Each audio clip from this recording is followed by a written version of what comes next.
Okay, so how do we stop the media noise? The social media noise. It's all around us. Can we really stop it? Seems inevitable. Especially when you're talking about business. How can you grow it faster? Well, I'm here to tell you about a few things you can do with a blog. Let's have a show of hands. How many people here belong to a social network? LinkedIn, Twitter, Facebook, maybe have your own blog for personal or professional reasons.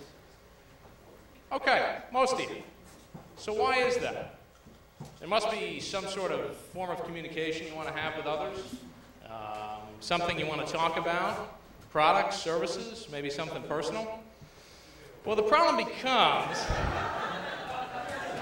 yes, the problem becomes, how do you keep track of it all? How do you advance the slide, maybe? 5 more seconds. Is it 5 more seconds? Seems a little slow to me. Yeah. We'll blog about it later. We'll blog about it later. Voodoo economics, anyone? Bueller? There we go. Okay. So the problem becomes keeping track of it all. Because not only you're tweeting and putting information on LinkedIn and blogging, you're keeping track of all these things and all these sites and all this information. It's a full-time job. Looking at all of it makes me a little tired. For those of us who remember pre-1990, it used to be a lot easier than this.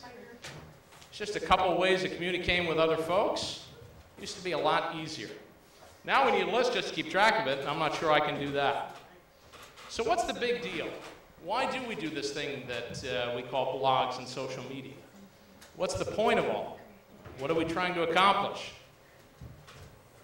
What was that, Mom? I'm sorry, I missed that. More ego, maybe. Well, what are we trying to do? Connections is one. Maybe personal relationships, business relationships. LinkedIn is great for that. Facebook, we're trying to catch up with old friends or things along that nature.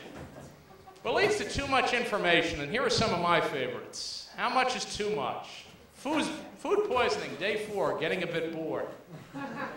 At the doctor's office, I'm being tested for food allergies. Wow, you're ahead of me now. Yeah. Thanks for sharing. That's a lot of information. One of my other favorites was Brutus is now drinking out of the toilet. That was another one of the other ones.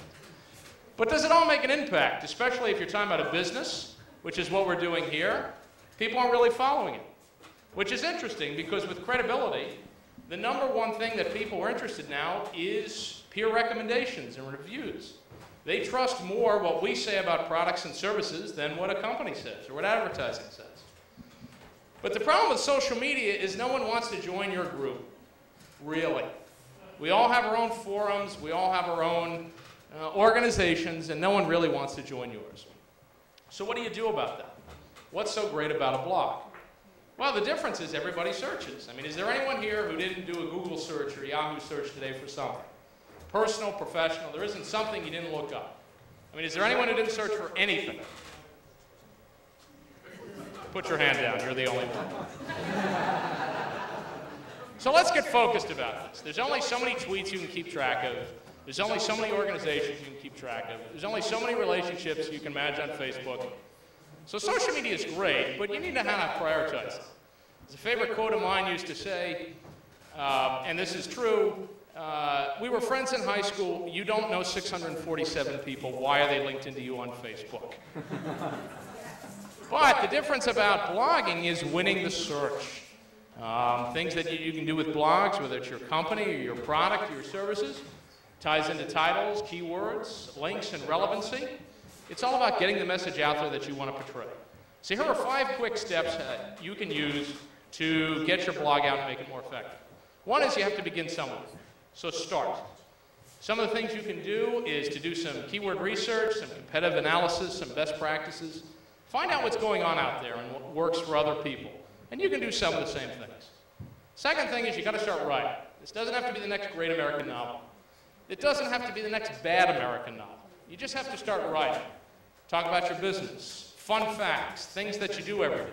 Your email box is a great place to start. Third thing is you got to engage and convert. If you're doing this for business purposes, you want people to have some sort of end result. You want them to buy something. You want them to be interested. Fourth thing, it's hard to do this all by yourself. Get co-workers involved, or friends and family, or people that are interested. Have a competition. As we say, get by with a little help from your friends, but just the legal way. And the fifth way, and maybe the most important, is you got to feed the beast. The search engines love content. They love lots of content. They love relevant content. So you got to write, and you got to write often. And you have to keep at it. And it doesn't have to be the greatest thing you've ever done. You just have to keep doing it. So the quick recap for if you want a good blog, you got to do it, write, have calls to action where you're asking people to do things. Don't do it alone. Get other people involved, and remember your feeding tone. If you do that, you can have a good blog, and you can stop the media noise.